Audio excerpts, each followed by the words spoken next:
Bonjour à tous et merci de nous rejoindre pour ce Flash Info sur Open Bénin TV. Voici les informations recueillies pour vous en ce jour. Le réseau scientifique et culturel des clubs UNESCO universitaires de l'Afrique de l'Ouest a levé un point de voile sur le festival scientifique et culturel des clubs UNESCO édition 2024. C'était à travers une conférence de presse tenue hier mardi 11 juin 2024 à l'université d'Abomey-Calavi. Le FESCUAO, créé en 1987 au Burkina Faso, est devenu depuis 2017 la principale activité de FESCUAO. L'édition de cette année va rassembler plusieurs pays membres du réseau ainsi que d'autres.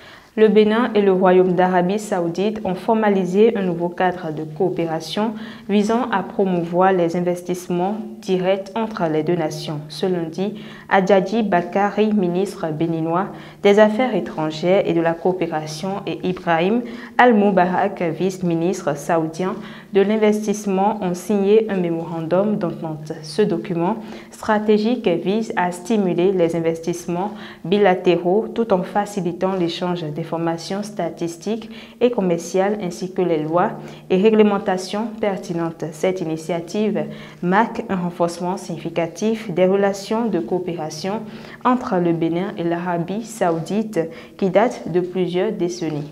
Le ministre béninois de l'Agriculture, de l'Élevage et de la Pêche, Gaston Dossouri, a émis une nouvelle mise en garde contre la sortie frauduleuse d'engrais agricoles du territoire national. Dans un communiqué officiel, il a souligné que les forces de l'ordre stationnées aux frontières du pays ont reçu des instructions claires pour appréhender tout contrevenant et les traduire immédiatement devant les juridictions compétentes. Cette mise en garde intervient suite à des informations qui indiquent que certains citoyens en complicité avec des acteurs du secteur agricole continuent de faire sortir frauduleusement des engrais du Bénin.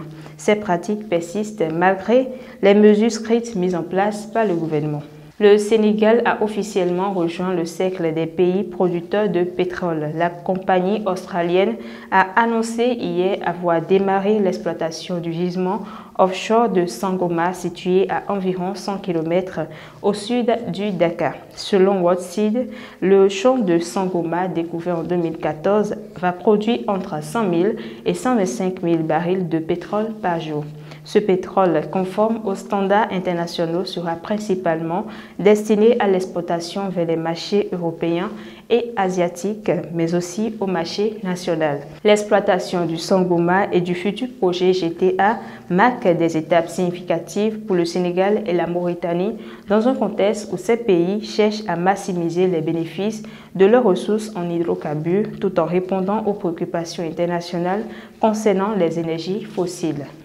En sport, après la trêve internationale, la Super Ligue de football professionnel du Bénin marque son retour sur les différents stades du pays. Pour le compte de cette 21e journée prévue pour ce mercredi 12 juin 2024, plusieurs affiches sont au programme. Parmi celles-ci figure AS Cotonou qui joue face à Dadje FC, Coton Football Club affronte Espoir FC de Savalou. L'Autopopo Football Club joue contre Requin FC. Toutes les rencontres démarrent rigoureusement à partir de 16h heure locale.